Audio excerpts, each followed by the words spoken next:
Bom dia, boa tarde, boa noite. Sejam todos muito bem-vindos ao GBcast, o podcast oficial da Geotecnia Brasil. E hoje teremos um episódio mais do que especial. Trouxemos duas figuras ilustres da engenharia geotécnica. De um lado, o nosso amigo Fred. Tudo bom, Fred? Tudo bem, boa tarde, Thiago. Obrigado pelo convite. E do outro lado, trouxemos o Bruno, da VPA Infra. Tudo bom, Olá, Bruno? Thiago, tudo jóia? Prazer. Quero agradecer aí a todos aqueles que nos seguem, que nos prestigiam. E no episódio de hoje falaremos um pouco das estacas prancha, desde história, experiências com obras. A VPA Infra que carrega no seu cerne mais de 50 anos de existência. E traremos também um pouco desse legado familiar, já que o Bruno, que é o nosso entrevistado de honra, pegou o bastão protagonizado pelo pai e manteve a chama acesa. Teremos também a presença do Fred. Hoje ele vai compartilhar um pouquinho da experiência dele com essa solução de fundações, contenções. E eu queria começar passando a palavra para o Bruno. Como tudo começou, Bruno? Você que tem uma carreira multidisciplinar, é engenheiro civil, é advogado. Então fala um pouquinho para nós aí como foi que surgiu essa ideia de dar continuidade ao legado. Joia. Em primeiro lugar, agradeço aí o convite, a honra de poder sentar aqui para conversar com duas grandes figuras aí da geotecnia. Agradeço o convite, é uma honra. Bom, a minha formação, eu sou engenheiro civil, eu sou na família, meu pai é engenheiro civil, minha mãe é arquiteta. Meus irmãos, tem dois irmãos engenheiros civis também, um outro da área de computação, mas sempre fomos criados lá dentro da engenharia, dentro de obra. Meu pai fundou a primeira empresa dele em 1969, então são 56 anos aí de história. E nós fomos criados até antes de faculdade, na vida, indo para obra, visitando o escritório do meu pai. Então, a gente sempre esteve ali dentro do ecossistema da engenharia, das obras. E depois disso, foi quase que natural, estava no DNA, fui para a engenharia civil e fui trabalhar com meu pai também na empresa dele, nos negócios dele. E aí, nenhuma dessas empreitadas lá, tive com as estacas prancha. E aí resolvemos desenvolver um negócio, a VPA Infra, no modelo de estaca prancha. Porque começou, na verdade, o meu pai lá na década de 70, ele teve um desafio aí com uma obra de drenagem, algumas obras de drenagem, na verdade, de um pacote grande de obras que ele ganhou. E era um desafio, porque nessa época a contenção era toda feita com madeira, né? Ainda muito, muito precário. E ele sempre foi muito inquieto, muito procurando o que posso fazer diferente, o que posso inovar. E aí ele foi para fora, foi para a Europa e procurar uma outra solução que ele pudesse, que era bastante coisa que ele tinha que fazer, muita obra enterrada que ele tinha que fazer para fazer a contenção, e deparou com as estacas prancha na Europa. E aí ele importou essas estacas prancha, executou as obras que ele tinha que executar, foi um sucesso. Tudo isso época. Em Minas, Bruno? Essas obras foram em Minas, isso, exatamente. E foi um sucesso. Depois outras construtoras, na época a informação não corria muito, né, na década de 70, mas outras construtoras viram, gostaram. Ele ficou com muito equipamento e acabou que emprestou os equipamentos, outras construtoras usadas, ele mesmo usou em outras obras dele. E aí quando eu entrei para trabalhar com ele, em 99, ele tinha muito equipamento ainda, muito estaca-prancha ainda parado lá. E foi quando eu também fui para fora e pensei, o que nós podemos usar, o que a gente pode fazer com esse equipamento que está ocioso no pátio, né? E aí dei a sugestão lá na família da gente montar uma operação que foi a VPA Infra, que é a VPA Infra, justamente em cima ali das estacas prancha. E Legal. deixa eu perguntar uma coisa. E que tipo de equipamento seu pai trouxe naquela época? Faz bastante tempo, né? Sim. Que tipo de equipamento que ele trouxe? Martelo vibratório, mandril, passivo? O que que era? O que que eram esses Na aqui? época, ele trouxe exatamente só as estacas prancha metálicas.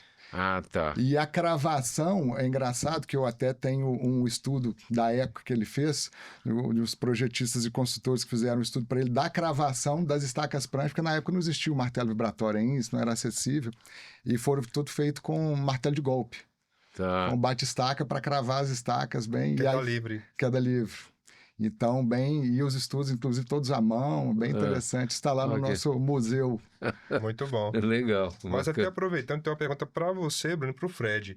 Na opinião de vocês, se tivesse que escolher além do martelo vibratório, daria para, por exemplo, privilegiar martelo hidráulico, a diesel, a vapor? Porque nós sabemos que a eficiência é diferente, né? Sim. Uhum. E a experiência tua de projeto, Fred, e a tua como fornecedor da estaca, como é que vocês enxergam essa questão do equipamento? Bom, eu acho que sempre que é desejável o martelo vibratório, porque ele é mais simples, é mais rápido de introduzir.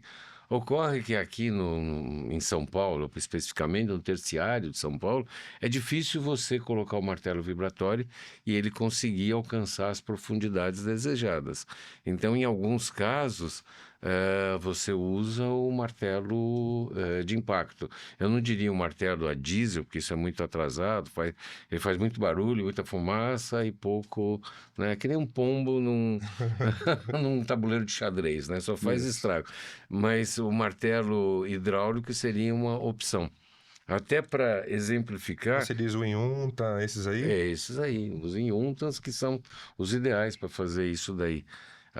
Até eu visitei uma vez o porto de Roterdã, né, na Holanda, e é incrível como eles fazem com rapidez a instalação das estacas pranchas lá.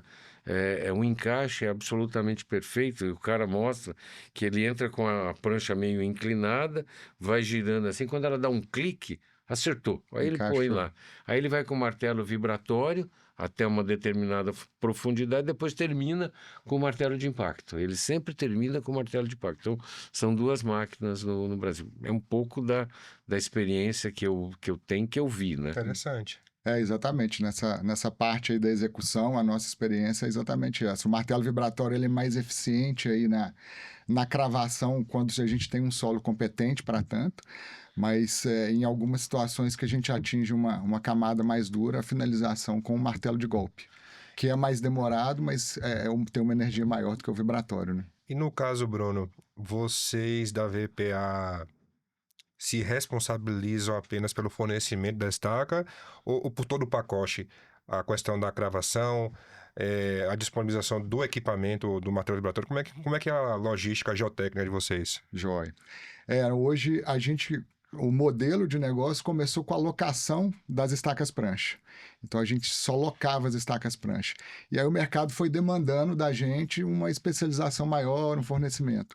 Então hoje nós fornecemos as estacas prancha, nós fabricamos as estacas prancha metálica, nós fornecemos elas, mas nós executamos também. Óbvio, tem algumas obras que o cliente, a empresa quer só alocar e ela executar.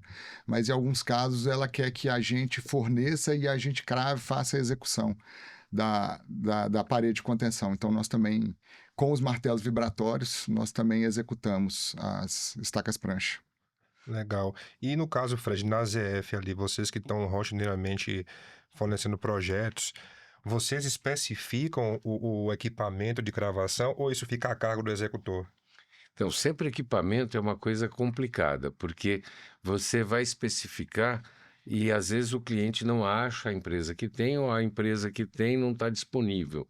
Então, o que a gente faz? Normalmente, a gente projeta e tenta conversar com o cliente e com o executor para achar o melhor método de instalação das estacas prancha. Legal. Então, é sempre uma combinação entre o contratante, o executor e o projetista, porque senão você não consegue ter bons resultados. Então, a gente vai buscar sempre uma harmonia entre os três integrantes, os três que precisam daquele projeto, daquela obra. E no caso, Fred, hoje, por exemplo, pensando na questão normativa, você acha que a norma de fundações, que você hoje está na linha de frente, né, poderia ter um tópico mais voltado ou de recomendações para estudo de cravabilidade, ou você entende que não tem necessidade?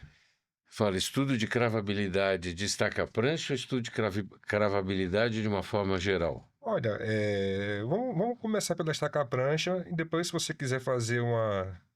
Então, na estaca-prancha, que ainda é uma solução que aqui no Brasil não tem uma utilização muito grande, o Bruno está começando esse projeto, começou há bastante tempo, mas ele vê que são algumas obras. A gente usa muito estaca-prancha em sistemas de drenagem, né? Então, você vai fazer uma galeria de drenagem, a gente fez em Santos, por exemplo, o projeto chamava Novos Tempos, tá? Então, era drenagem enterrada, 3 metros, 2,5 metros. A gente cravava estaca-prancha metálica, né? Fazia um trecho, tirava as estaca-prancha, avançava, fazia outro trecho, e assim sucessivamente. Foi até o fornecimento da VPA, fornecimento e execução Legal. da VPA. Isso em Santos. Isso em Santos, né? Porque você também tem uma facilidade grande que Santos tem ou solo arenoso ou solo argiloso. Então, é perfeito para estaca prancha, né?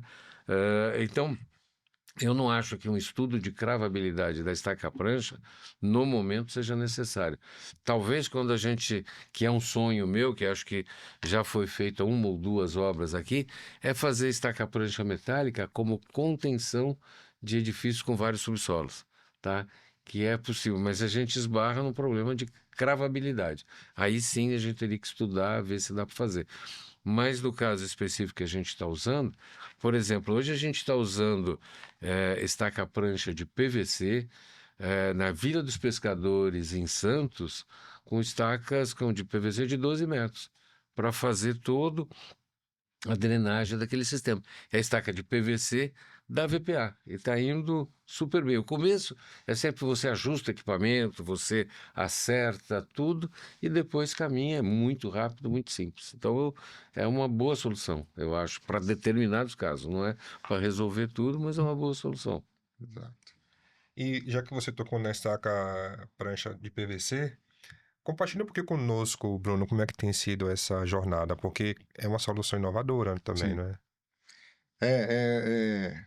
A gente tem no nosso DNA, meu pai sempre teve essa inovação aí para tentar fazer diferente, procurar soluções diferentes.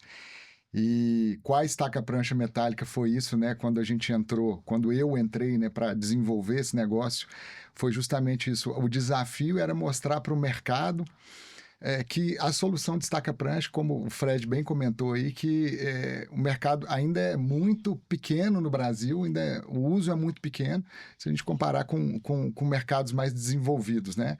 Estados Unidos, Europa, Japão, lá o mercado de estaca-prancha é quase que você liga num depósito de material de construção e pede meia dúzia de estaca-prancha, então você consegue fácil.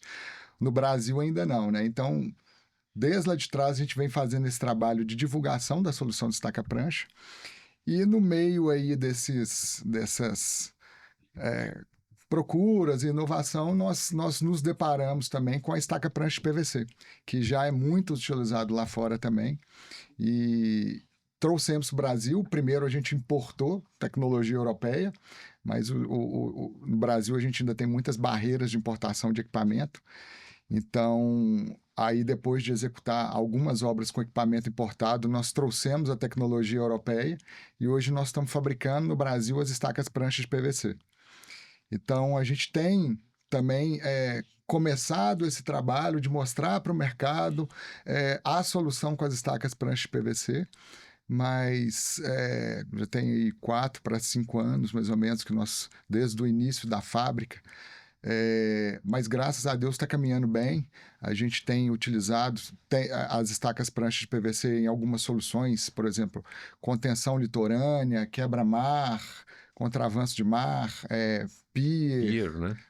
Fizemos também pier, área de contenção de rejeito, contra a área contaminada, então bacia de detenção de água, piscinão, né? Então tem várias utilizações e volto a falar, é uma solução já muito utilizada lá fora. E aí nós trouxemos a primeira fábrica de estaca-prancha de PVC para o Brasil. Que legal. Uma coisa que ele falou que eu acho interessante é a área de contaminação.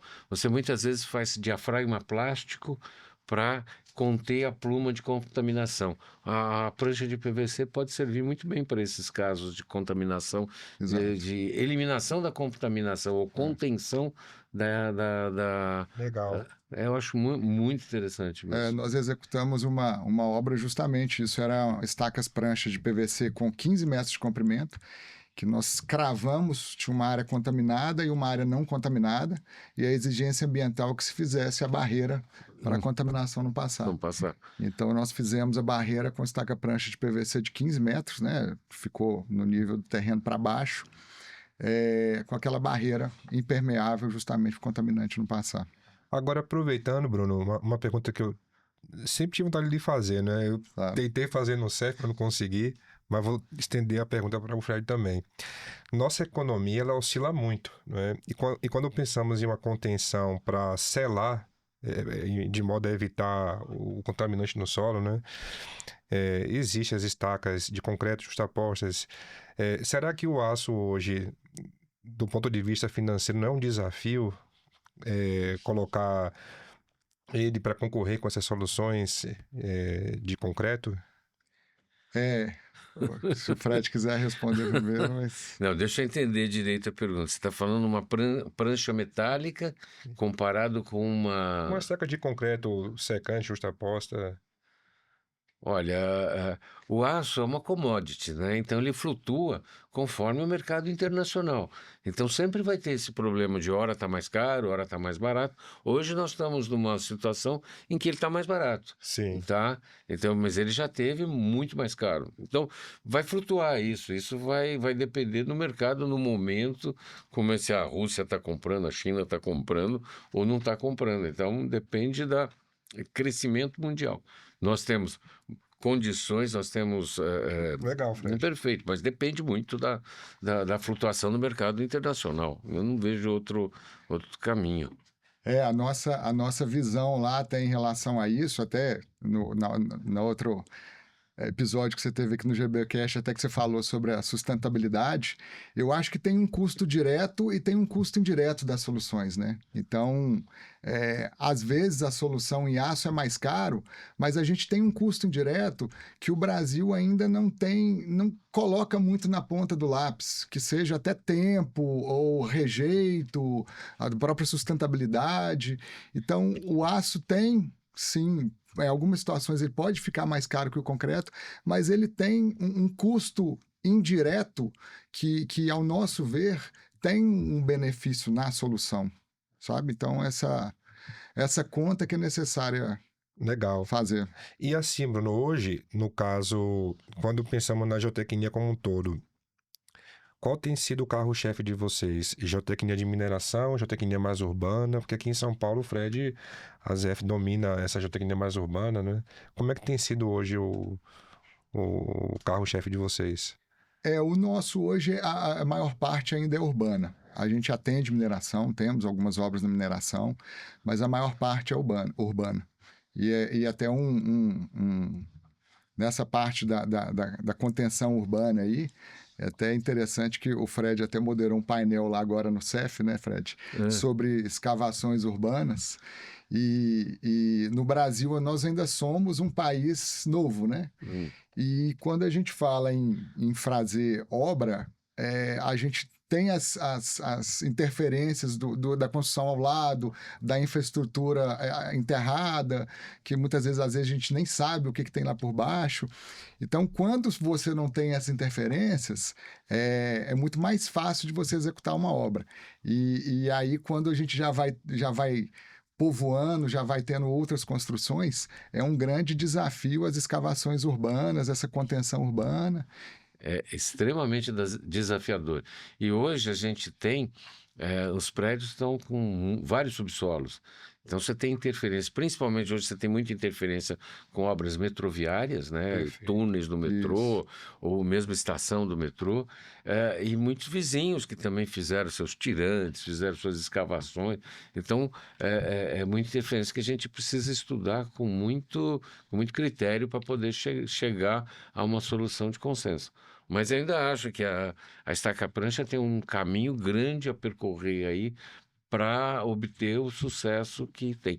Até um exemplo que eu estou falando, eu lembrei agora, todo mundo que chega, que vai pegar o avião aqui em São Paulo, pega a Rubem Berta e para acessar o aeroporto passa por um túnel. Esse Perfeito. túnel foi feito com estacas pranchas metálicas, que são até amarelas hoje, né, Isso. pintadas de amarelo.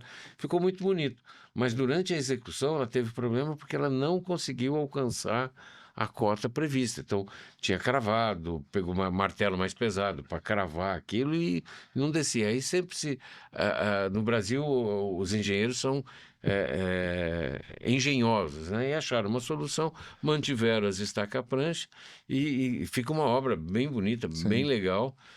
Mas teve seus percalços também, como você Isso. falou, começou com martelo vibratório, não desceu, aí vai com martelo hidráulico e desceu mais um pouco e solucionaram. Mas é sempre um problema e eu acho que tem muito mais soluções para a gente fazer de estaca-prancha. Mas aí, no caso, Fred, considerando que a cultura brasileira é predominantemente o SPT, será que não é um desafio compatibilizar a solução? Porque os solos, a depender do contexto de heterogeneidade, né?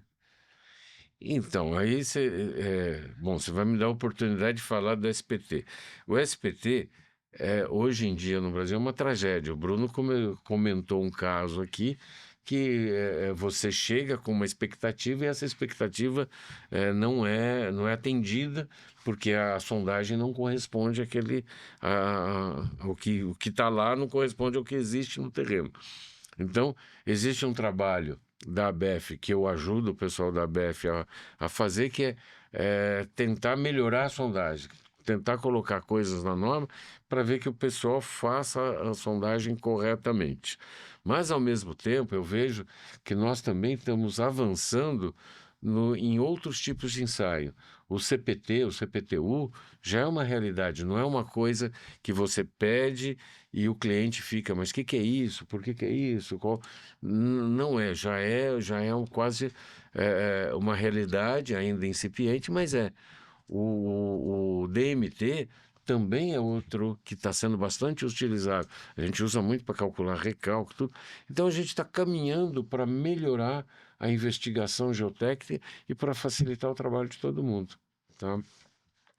Legal. Não, muito bom. Já que você tocou no CEF, e estivemos recentemente juntos ali no CEF, né? Teve algo que você achou, Bruno, diferente, interessante, que agregou para vocês da VPA? Eu acho que igual a gente comentou agora há pouco, essa parte de escavações urbanas que lá fora, né, na Europa, principalmente, que você tem muitas estruturas mais antigas, mais frágeis, né, que a gente precisa ter mais cuidado, que é o que vem caminhando para o Brasil também, como eu disse. Então, essa parte de escavações urbanas e também esse assunto das investigações geotécnicas, né? Acho que um dos grandes desafios, se para nós, como executores aí das estacas pranchas, é um grande desafio, imagino pro Fred lá como consultor, projetista, que luta que é. Mas tivemos um painel lá e mais uma vez foi discutido aí a qualidade das investigações geotécnicas do SPT. Então esse é um assunto também que foi levantado e para nós na estaca prancha é um ponto, um grande desafio a gente ter uma investigação de qualidade para a gente saber exatamente na hora da execução aonde que a gente está pisando, como que a gente vai vai fazer o negócio, né? Então, esse foi um outro Agora, deixa eu ponto aproveitar esse gancho. Quais são as obras que você tem utilizado? Onde tem sido utilizado mais as estacas pranchas que você tem feito? Quais obras? Qual tipo de obra que você tem utilizado? Ô Fred, tem bastante coisa. Nas escavações urbanas, rede de drenagem urbana, rede de esgoto, estações de tratamento de água, de esgoto, na própria área residencial, tem algumas contenções definitivas com estaca prancha, também contenções temporárias para blocos de fundação, bloco de fundação agora que está muito comum, né? Os prédios mais altos aumentam os blocos, fosso de elevador na área residencial, na área industrial também tem muita coisa, em construções industriais, então tem O campo é um campo bastante. bastante amplo. Você falou, eu já usei muito em bloco de fundação, que são os blocos enormes, 4, 5 metros de altura, você crava a estaca prancha, escava tranquilamente aquilo e faz o bloco e pronto. Né? Eu acho é uma Interessante. solução bastante interessante e que de fácil aplicação. É rápido e precisa. Então, é uma coisa que eu já usei muito em bloco de fundação. Mas aproveitando, Fred, esse assunto relacionado ao CEF, já que é recente, né? Você, no caso, teve alguma coisa ali que lhe chamou a atenção, que você vai levar para a ZF como ensinamento? Qualquer evento que você vá, sempre tem alguma coisa que você aprende e que você vai utilizar, né? Então, são inúmeras informações que ficaria difícil para mim elencar qual que eu achei mas você faz você olha tudo que foi feito, né? Você fala, poxa, tem muita coisa ali para a gente aprender, estudar, ver se tem validade ou se não tem validade, né? Mas eu vi muitos ensaios, muitas provas de carga que foram feitas, e que trouxeram alguns resultados interessantes para a gente. Eu vi na parte de fundações, soluções que são diferentes, que são ousadas e que a gente vai tentar entender melhor para poder utilizar. Então, gostei muito de uma coisa, instrumentação, que é uma coisa que também a gente não usava até pouco tempo atrás, porque você queria instrumentar e É mais rotineiro agora, né? muito mais rotineiro. Você fazer piezômetro, inclinômetro, marco superficial, marco reflexivo, isso se tornou uma coisa mais aceita, né, para os construtores, para os incorporadores. Então, cada vez, é por isso que eu falei, as investigações avançam e os controles avançam também. Então, Inclusive, Fred, teve até uma temática trazida por uma engenheira da Grécia, que ela coloca o futuro da geotecnia, mas hoje muita coisa já é presente, né? hoje já é presente, hoje já é presente.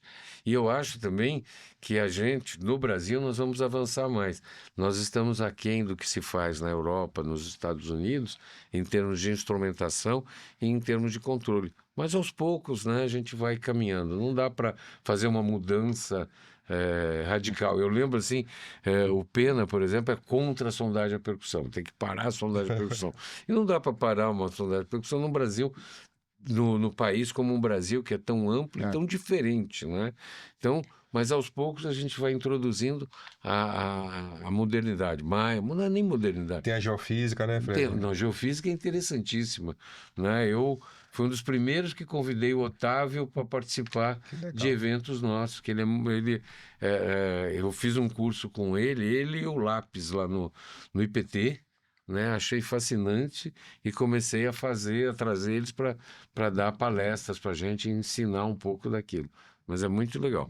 Aí o Fred falando, o seminário, o CEF, interessante justamente por causa disso, né? Porque às vezes um tá usando a tecnologia, o outro não fica sabendo, mas quando a gente coloca no seminário lá e fala, coloca os cases, aí o pessoal vê que realmente já é realidade, já começa a seguir aquela tecnologia, a um negócio caminhar, né? Então, Eu acho fascinante isso, porque é uma troca de experiência. isso. Isso que é importante no CEF. Ele tem um viés prático que é muito interessante. Então, são casos de obras em que os experimentos deram certo, funcionaram. Então, você divide isso com a comunidade. Exato. Na hora que você divide, você está transmitindo um pouco da sua experiência para o outro. E o outro pode pegar aquela experiência e melhorar aquilo. Isso. Então, acho que é fascinante isso. Nesse sentido, o CEF, para mim, é sensacional. Eu Mas gosto. vocês dois, vocês já foram a diversos eventos internacionais, o DFI, você que representou ou representa, Fred, o Brasil? Não representa nada. Eu fui convidado para participar. Ah, A sim. gente não representa o Brasil. Não tenho isso aí. Eu tive muito contato com o pessoal, né? Por conta de organizar. Eu fui do comitê técnico do CEF9 e do CEF10. Então, eu falava com o pessoal do DFI para trazer gente para cá. Então, conheci a Tereza Rapaport, que é a diretora executiva, então eu ligo para ela, pergunto, vejo, ela me indica pessoas para vir para cá. Então, tive contato e participei de alguns eventos do DFI.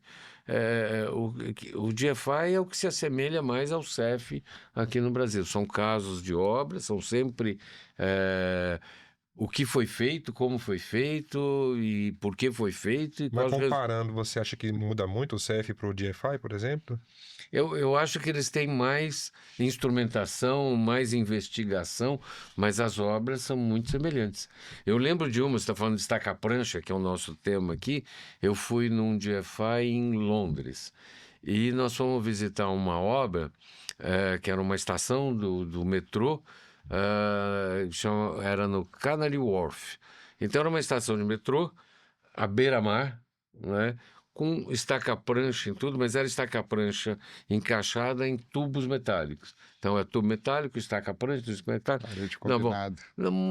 20 e tantos metros de escavação, marzão lá fora, você desce lá embaixo, olha tudo.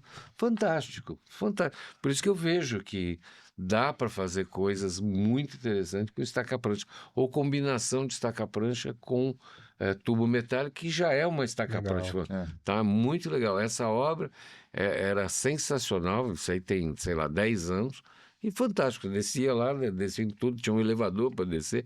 Obra monumental, muito legal, com estaca-prancha. Mas você falou uma coisa que eu concordo. Hoje o CEF, pelo fato de ele conseguir fazer o link da indústria com a academia, ele acaba se diferenciando dos demais eventos, sem desmerecer os demais eventos. Sim. E a prova disso foi a quantidade demasiada de empresas que estavam no CEF, não é? Não, importantíssimo isso. Eu acho que tem que ter. Como tem a VPA, lá tinham várias outras empresas mostrando o seu produto e mostrando as soluções que tem. Eu acho isso que é muito bom. Eu até parabenizei já o Bruno por estar lá. Ele está em todos os eventos, ele tem participado. Eu acho que isso é uma troca de experiência que, para a comunidade, para o projetista, para o executor, é fantástico. Eu acho E muito é bom. exatamente isso, né? É a indústria mostrar para o projetista que existe a solução, o projetista conhecer mais das soluções para a ponta final lá, a gente conseguir colocar mais tecnologia, mais soluções, E ter mais alternativas, mais alternativas. alternativas de solução.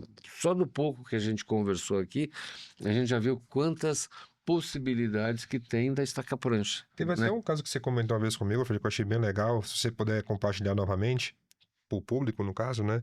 De que em uma mesma obra, várias soluções foram estudadas em um evento que você foi, não sei se foi de EFI.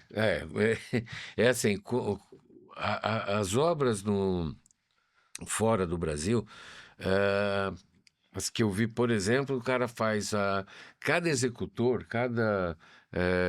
eles podem ir lá e fazer uma solução e propor uma solução, né? Então eles fazem uma investigação geotécnica e vão lá falar: olha, a minha solução é essa aqui, mas eu preciso testar, preciso comprovar. Ele vai lá, leva o equipamento dele, testa, faz prova de carga, faz isso, aquilo, tal, e vai embora e entrega o projeto para o contractor, né? Aí outra empresa vai lá, faz uma outra solução, né? Faz a mesma coisa, faz ensaio, faz um monte de coisa, e crava a estaca, ou perfura a estaca, instala a estaca, faz a prova de carga e tal, e entrega a solução para o cliente. E assim tem 4, 5 empresas que vão lá e cada uma propõe uma solução. Aquela que propuser a melhor solução é o que o cliente contrata. Sim. Não sei se é a melhor solução, a mais econômica, a mais rápida, eu não sei. mas eles estudam essa obra, cada um deles faz o que tem que fazer e vai embora e apresenta a sua solução. Cardápio de opções ali. Eles têm um soluções. cardápio de opções. Eu vi isso numa obra que foi publicada, não estou falando, está publicada no GFI, é uma obra em Nova York. Os caras fizeram tudo lá que podia fazer. É muito interessante, né? E eles propõem a solução. Então, Maravilha. Legal. A VPA, no caso, não entendo muito também em eventos internacionais. Fala um pouquinho para nós como tem sido essa sua interação, por exemplo, em Baum, Alemanha. Nós temos aí nessa inquietude aí da inovação, de procurar soluções, a gente tem uma área de pesquisa e desenvolvimento e nós temos anualmente aí 4, 5 viagens para o exterior, justamente para pesquisar com obras de fora, com fornecedores de fora, com indústrias de fora, com projetistas de fora, soluções novas que a gente possa trazer para o Brasil. Então, obviamente que a gente olha as soluções lá, mas a gente olha em mercados muito mais desenvolvidos. Então, a gente faz essa pesquisa e depois a gente traz para o Brasil, desenvolvendo e, obviamente, tropicalizando a solução, porque nem sempre a gente tem acesso a todos os equipamentos. Exemplo, nos Estados Unidos, enquanto aqui a gente trabalha com uma escavadeira padrão de 20 toneladas, nos Estados Unidos, a padrão deles é 40, 50 toneladas. Então, os equipamentos, os portes são muito maiores, né? Então, a gente sempre procura trazer de fora essas tecnologias para poder tropicalizar e desenvolver. E tem muita coisa. Lá fora, tem muita coisa, muita tecnologia nova que vai se desenvolvendo e vai trazendo, que a gente vai olhando para trazer para o Brasil. e dentro dessas que você viu, né, que você viu inúmero, qual que te chamou mais atenção? Qual que você gostaria de trazer e não está no momento? Ou qual... Tem algum aspecto que você achou muito interessante? Falou, puta, gostaria, mas hoje não dá, quero fazer, vou deixar mais... pergunta. Né? Vou boa deixar pergunta. mais para frente. Você deve ter Sim. visto milhares de coisas. Deve ter alguma coisa que chamou muita atenção. Falou, puta, não dá ainda para o Brasil isso. Tem algumas opções, algumas soluções, mas algumas nós já conseguimos trazer até a solução do Brace System lá, que é o escoramento, o estroncamento temporário, né? A gente trouxe, nós começamos aí com uma estrutura menor, mas hoje a gente começou com escoras de 8 polegadas, mas hoje nós já estamos evoluindo até para 20 polegadas. A própria estaca prancha de PVC que a gente conversou é uma outra solução que nós enxergamos e trouxemos de lá. O Slide Rail, outro equipamento também, que é um equipamento de contenção temporária, que nós fabricamos para locação, para contenção temporária, que é um equipamento que ele é intermediário ali entre a estaca prancha e uma blindagem de vala, por exemplo. Então, por exemplo, na estaca prancha, quando a gente não consegue a cravação num terreno mais rígido, alguma coisa assim, a gente usa o Slide Rail, onde que a gente consegue... eles são postes e painéis, é um conjunto de postes e painéis que você vai montando e aí você não crava ele no terreno. Você vai escavando e descendo as placas, os painéis, que é uma solução que já é muito utilizada lá fora e no Brasil a gente ainda não tinha. Então, tem várias soluções e ainda tem várias outras no forno também. Legal. É muita coisa. Tem bastante coisa para trazer para inovação disso daí. Exatamente. Tá. Agora, quando você está pensando nisso, você está pensando mais desses sistemas que você falou, em vala, né? Que a gente tem muito acidente em vala aqui no Blindagem de Brasil. vala. Blindagem de valas, é para fazer, que nem a gente falou, macrodrenagem, drenagem. É nesse sentido? O Slide Rail é exatamente isso, para blindagem, para escoramento de vala, ou até algumas estações de tratamento de esgoto, de água. Agora nós vamos executar uma estação de tratamento de água com o Slide Rail, que a blindagem é mais para adulto, né? O Slide Rail a gente usa para uma escavação maior, e nesse caso específico dessa obra, a cravabilidade das estacas prancha não estava boa. Então a gente fez o contorno todo, vai ser escorado com os painéis do Slide Rail e os postes. Então tem outras gamas além só das dutos também. E Muito legal. Vai lá, Fred. me interessa muito porque você falou dos bracing, né? Isso. Que se usa muito na Europa, porque na Europa é proibido tirantes, né? Sim, Por sim. causa das edificações que tem ao lado, Interferências, né? interferências e mais os recalques que provoca, né? Uhum. Os bracing você tem utilizado bastante bracing em obra urbana ou mais em vala? Como é que você tem, qual é a utilização disso que você tem sentido até agora ou tem feito até agora? Nós começamos com o bracing, deve ter 2 para 3 anos, mais ou menos. E nós começamos justamente com as soluções menores, até para mostrar para o mercado, para apresentar como que funciona. E começou com as obras mais de duto, de escavação, e agora nós estamos aumentando o porte deles justamente para isso. Então você tem até para obras de concreto, soluções de concreto, que a gente fornece. A ideia é fornecer os braces para todas essas obras com equipamentos maiores também. Então, subsolos de Isso, prédio. que é os subsolos de prédio que eu vi muito Isso. na Europa, principalmente. Tem muito subsolo de prédio, tem brace para lá, para cá, para cá. É, É uma loucura aquilo. Não sei como é. travessa direto, 45 graus, então É. todo. Então, isso você já tem.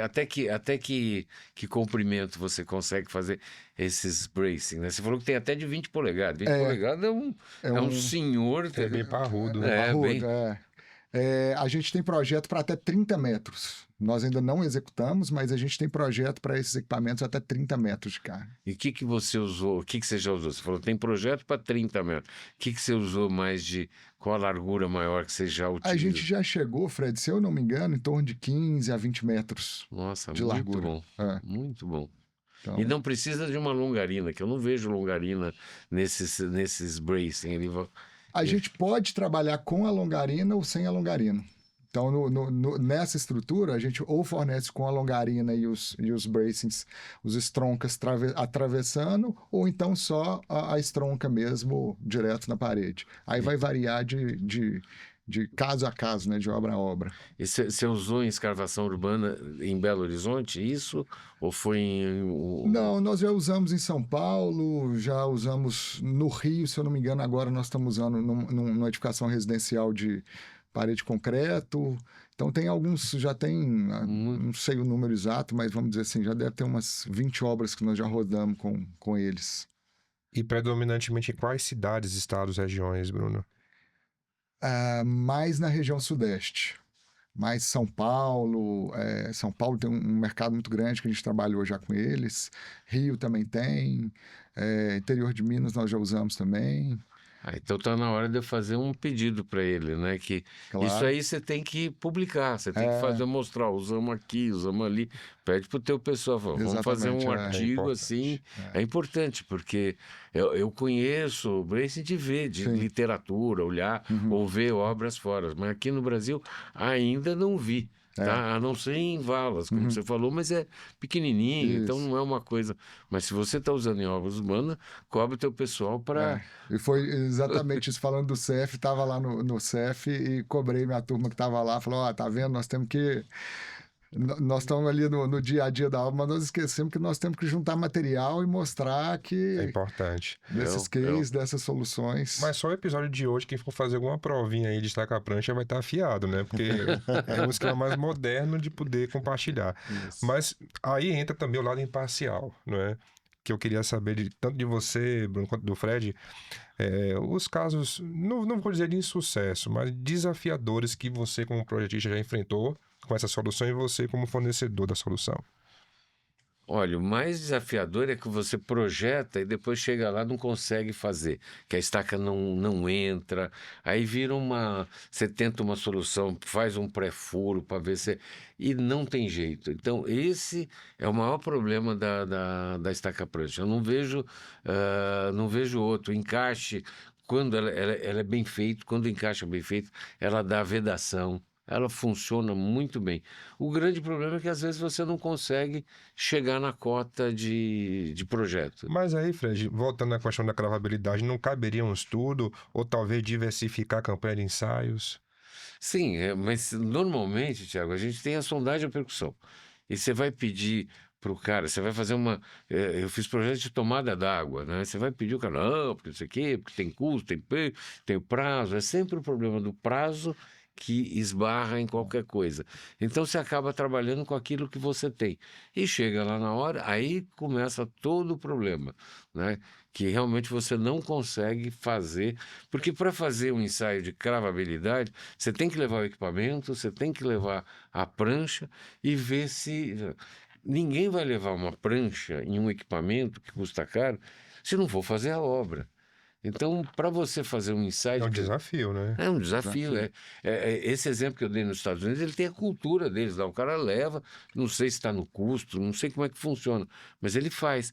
Aqui é muito difícil você fazer isso, né? Então, eu não sei qual o problema que o Bruno tem enfrentado, mas o meu problema é exatamente esse: a gente fazer um projeto e depois não conseguir executar.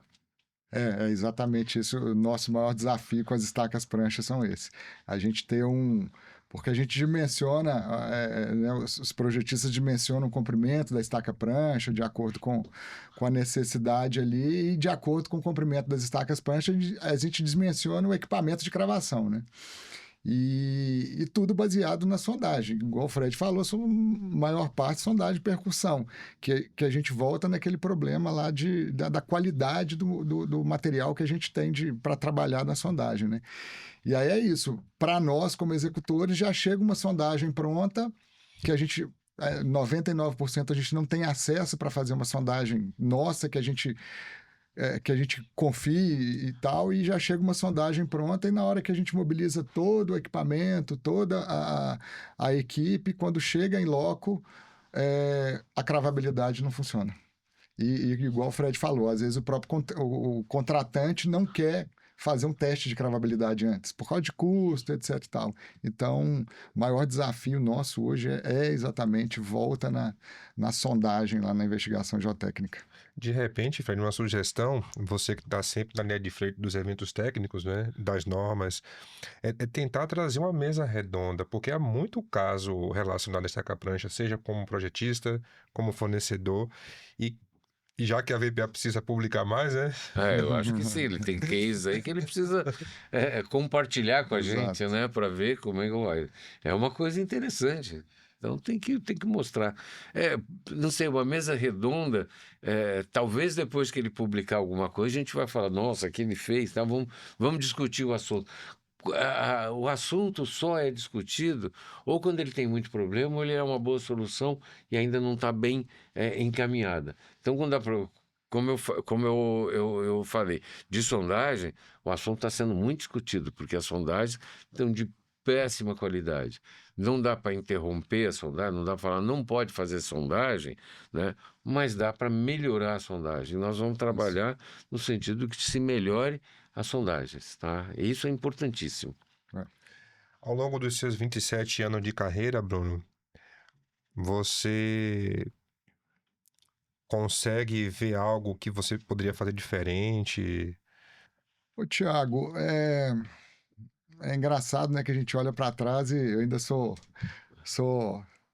pouca maturidade aí perto do Fred, da experiência de vida, né? Mas nesses 27 anos a gente olha, eu sempre tenho isso de olhar para trás e pensar onde que acertou, onde que errou, né?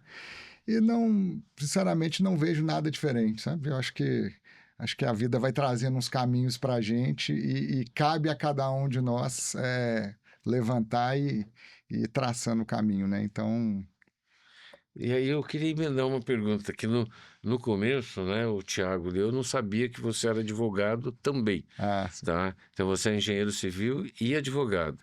Então, a minha pergunta é: o que que a experiência de advogado, a formação de advogado, ajuda você dentro da empresa VPA? O que que ela te propicia para você melhorar a engenharia da VPA? Isso é engraçado porque eu fiz engenharia civil, né? Foi o meu primeiro curso. Sempre estive ligado lá na engenharia civil e no meio do caminho lá, né, como empreendedor também, a gente vai deparando no Brasil, principalmente, que a gente ainda tem grandes desafios, né, nessa parte judicial, jurídica, da segurança jurídica mesmo no Brasil. E aí, no meio do caminho, me deparei aí com alguns desafios, e aí tenho vários amigos que foram para a área do direito e tal, e conversando com eles, estamos com assim, assado. Aí um deles brincou comigo, falou assim, é tanto desafio que você tem aí no negócio que você tinha que aprender direito. Eu falei, quer saber, eu vou fazer direito. E fiz direito já depois de, não sei, 15 anos de formado. E foi muito interessante. Meu pai até foi falar com meu pai, e meu pai falou assim, não vai perder tempo com isso, não, tem gente boa nisso e tal. Eu falei, pai, mas para nós, para o desenvolvimento do negócio, para o dia a dia ali, é interessante. E aí fiz 5 anos lá do direito, mas, e aí voltando na pergunta, foi assim, acaba que no Brasil a gente ainda tem uma insegurança jurídica muito grande. Então, a gente como empreendedor, é importante a gente ter a sensibilidade ali do contrato, das amarras que a gente precisa colocar, trabalhar. Então, eu acho que o direito me serviu para abrir um leque, uma visão diferente, que às vezes a engenharia a gente tem uma visão. Com o direito, que é outra área completamente diferente, abre uma outra visão, né? Então, Você acha que o direito amplia a sua visão sobre o negócio? exatamente, ampliou bastante a Muito visão legal. sobre o negócio. Teve uma aparição do nosso amigo Fred aqui, né? Onde ele colocou que a sustentabilidade é um caminho sem volta. Você concorda com isso, Bruno? Concordo. Gênero no grau. A gente, inclusive, eu tenho isso na cabeça, que eu comentei agora do custo direto e indireto, né? Eu acho que a sustentabilidade a gente tem que colocar, é uma conta que a gente, às vezes, é uma solução que a gente vai mudar mais sustentável, mas a gente tem que sentar na mesa que é um custo indireto da solução. Às vezes, mas é sustentável, mas é mais caro. Mas eu acho que a gente tem que olhar isso porque é o futuro, né? São as próximas gerações. Então é uma conta que a gente vai planejar e vai pagar mais barato hoje do que uma conta muito cara no futuro. Então eu acho que é um negócio que a gente tem que pensar, sentar e tem que colocar, como o Fred também falou da outra vez, sobre o custo da sustentabilidade, o custo das soluções que são mais caras, que a gente tem que sentar na mesa para discutir preço, para discutir valor, né? Que o brasileiro que você colocou não tem muita essa cultura de sentar na mesa, né? Não.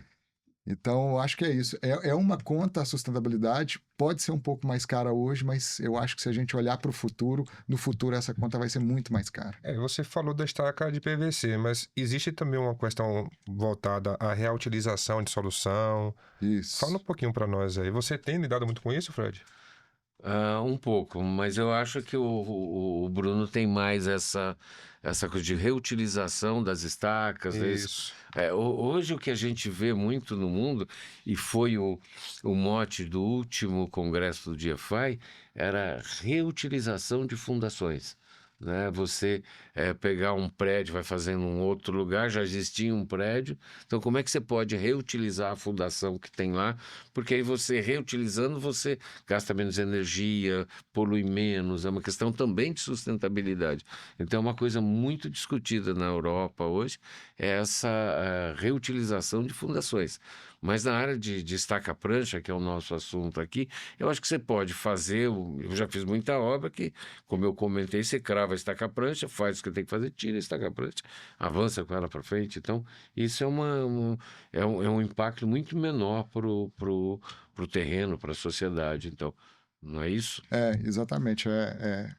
Essa parte aí que a gente carrega também dessa sustentabilidade na reutilização.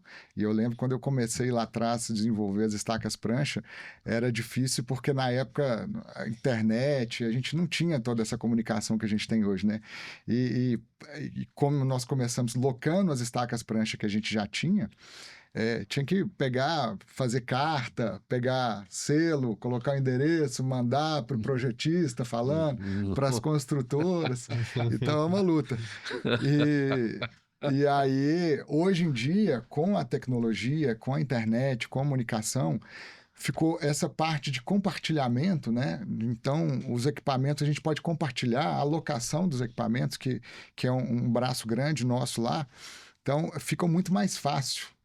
E eu lembro do meu pai falando também justamente isso, quando na construtora, na outra construtora dele, que ele tinha que ter um parque de máquinas porque ele não tinha tanto acesso a equipamentos. E ele falava, compramos equipamento para usar em determinada obra e depois fica parado. Então, eu acho que hoje a gente tem esse privilégio da tecnologia para isso, para aumentar o compartilhamento, a reutilização dos equipamentos. Fica uma conta muito mais barata para o empreendedor lá na frente, né? Então, tem esse aspecto aí também. Eu sou bastante fã dessa parte de reutilização justamente pela sustentabilidade, né? Legal, mas assim, essa aula de hoje que você e o Fred deram sobre saca-prancha me fez pensar no seguinte: hoje o carro-chefe da VPA é saca-prancha. Todo mundo, ou melhor dizendo, a maioria, tem essa identidade visual de vocês, mas vocês também trabalham com coluna de brita. Sim, sim. Bruno, muita gente daqui do Brasil tem a VPA como referência saca-prancha. É o carro-chefe de vocês. Mas poucas pessoas sabem, por exemplo, que vocês fazem coluna de brita. Fala um pouquinho para nós aí dessa experiência. Certo. Aí nessa ideia de procurar soluções novas lá fora para trazer para o Brasil, nós estivemos com a empresa americana, já tem 30 anos de mercado, que é a Geopier, e ela trabalha. Eles desenvolveram um método deles com alguns equipamentos, algumas ferramentas patenteadas, que são as colunas de brita, mas não as colunas de brita convencionais, são as colunas de brita compactadas. Então, a gente aumenta a resistência da coluna de brita a partir do momento que a gente faz a compactação, formando os bulbos com os martelos vibratórios. Então, eles têm ferramentas patenteadas deles, estão sempre desenvolvendo metodologia nova para fazer as colunas de brita com os martelos vibratórios. E nessa nós deparamos lá com a Geopier e fomos estudar, conversar e tal. Namoramos bastante tempo ali até entender e vimos que a solução deles é muito interessante. Mas é recente essa questão da solução ou é algo mais antigo? Aí hoje nós somos licenciados da Geopier. A Geopier trabalha com licenciamento, então cada país ela tem o seu licenciado que tem a licença para executar as soluções dela. E hoje nós temos aí em torno de 1 ano e meio que nós estamos desenvolvendo as colunas de brita compactadas deles. Muito legal. Muito Sabia interessante. disso, Fred? Não só sabia, como já projetei e executei essa colunas de brita com a Geopier, mas não aqui, no Chile. Legal. Né? Foi uma experiência, foi indicado pelo o Bruno que me mostrou isso, né? Caramba. Eu tinha um problema numa obra no Chile, Santiago mesmo? em Santiago, no bairro de Veracruz, se não me engano. E aí eu estive lá olhando, né, vendo o que tinha acontecido. Era um aterro lançado e tinha um piso. E dentre as soluções possíveis, né, você tem que se adaptar ao local, né? O que tem no local, né? Que pode ser feito, Então a gente tinha... a solução era um tratamento de solo. Precisava fazer um tratamento de solo e refazer o piso, né? E dentre as soluções possíveis existentes lá no Chile, eles tinham um projeto da Soletange, mas, enfim, tinha algumas soluções. A melhor solução que se encaixou foi a da Geopier, né? A Geopier que faz um pré-furo, põe em brita e vem compactando de lá de baixo até em cima. É fantástico, é muito Legal. bom a solução. Foi feito, nós fizemos 3 provas de carga nas colunas de brita, chegou a 60 toneladas sem mexer, nada, com nada. Então é um pré-furo que é feito. A diferença é o seguinte: precisa ser um furo estável, porque a partir do momento que você faz o furo estável, eles colocam a brita e vem compactando com uma energia enorme até a boca. É muito interessante. Eu conheci essas colunas lá por indicação do Bruno, a gente conversando e tal. Eu estou com um problema lá assim, e estava estudando o problema, e aí ele me falou desse negócio. Eu falei, mas será que tem lá no Chile? E até você me deu o contato, Isso. que é uma pessoa... Licenciado do Chile. Um licenciado do Chile, mas que veio por aquele teu contato americano, né? Isso, E o cara que ele me apresentou falou, não, lá no Chile tem a empresa tal que tem isso daí. Aí foi lá e fez. Muito legal. Muito interessante, eu gostei bastante da solução. Pena que eu não tenho, eu projetei, mas não pude acompanhar a execução. Queria ter visto um pouco mais da execução, mas foi interessante. Bom resultado. Gente, estamos caminhando para os finalmente e sempre vem a pergunta sugestiva para os jovens, né? Conselhos, dicas. E aí eu entendo que seria legal tanto você, Bruno, quanto o Fred, que já é da casa, né? Que sugestão para quem está ali, início de carreira geotécnica? Como eu falei, ainda tenho 27 anos, mas não tenho a maturidade toda, estou aprendendo. Mas eu acho que nesse meu caminho aí, o que eu aprendi, o que me fez evoluir, que me faz evoluir, o que me tirou me fez crescimento foi tirar a bunda da cadeira, né? Sair da cadeira para procurar soluções novas, entender, estudar e voltar para a cadeira para estudar a fundo, né? Então, é sair da zona de conforto. Eu acho que essa curiosidade, essa turma que está entrando hoje com esses, como a gente falou, né, da internet é muito bom, mas também tem os grandes desafios que nem sempre a informação que está disponibilizada lá é informação boa, informação técnica, informação real, né? Então é importante que a turma, ao mesmo tempo que sente para estudar, aprofundar, entender mais do assunto, também levante e vá para fora para entender, para conhecer, para procurar soluções novas e, ao mesmo tempo, melhorar as soluções já existentes, né? Então, eu acho que isso, na minha carreira e na minha vida, foi o que me ajudou a caminhar para frente. Muito bom. Eu só vou complementar o que o Bruno falou, porque eu falei ontem isso lá no GBcast, lá do CEF, né? Uhum. Mas é isso que o Bruno falou, falando, olha, você tem que estudar sempre, estar a mente aberta para receber novas informações, estar sempre atualizado e sempre estudar, e não ficar parado no tempo, né? E buscar as soluções, buscar inovações, entender o que é, estudar essas soluções e aplicar. A engenharia, né? É muito mais de engenhosidade do que de engenho. Então a gente tem que buscar soluções, buscar as alternativas e sempre aprender, estar sempre aberto. Eu tenho 70 anos e eu vou ao CEF, eu acho maravilhoso, porque eu sempre, alguma coisa eu aprendo. Eu falei para um amigo meu, Fernando Danziger, né? Ele falou, pô, já dei essa palestra aqui, você está aqui de novo? Eu falei, não, estou aqui de novo, porque sempre que você vai falar alguma coisa que eu não peguei da última vez, ou que eu não vi, ou que eu não ouvi direito. Então, sempre vou aprender. Então, a gente tem que estar sempre aberto a aprender. Esse é o recado que eu dou para os mais jovens. E até aproveitando aí que o Fred falou, parabenizar o Thiago aí pelo Geotecnia Brasil, né? Porque sem dúvida. Esse meio de comunicação com informação, com informação técnica de qualidade, com a mais alto nível de informação, né, que você traz para a geotecnia, para a engenharia, né? É isso que a gente precisa difundir essa informação, como a gente falou, né, para a turma mais nova que está entrando no mercado. Então, é um trabalho de excelência. E, mais uma vez, você está de parabéns, Thiago, pela... Parabéns, Thiago, isso é verdade. Informação de Exatamente. qualidade com competência. É isso aí. Tamo junto. Tem uma equipe por trás também que Sim. faz tudo isso acontecer. Mas eu queria agradecer a presença do Bruno, a presença do Fred. Eu tô vendo ali um protótipo bem bonito, hein, Bruno? Sim. Trouxe aqui Legal. uma maquinazinha nossa aqui com martelo vibratório, uma estaca prancha pro Fred. Obrigado. E uma aqui Opa! pro Thiago também. Quem vai gostar é meu filho. De um olho e dois meses. Eu não tenho filho, mas eu vou gostar mesmo assim, que muito legal isso aí. Eu acho que o seu é esse aqui, Fred. É? Porque tá no... se quiser abrir Eu ia ficar com 2. Tá aqui. Muito legal. Obrigado, legal. Bruno. Obrigado pelo carinho. Olha só. Lá. Muito bom, Bruno. Muito bom.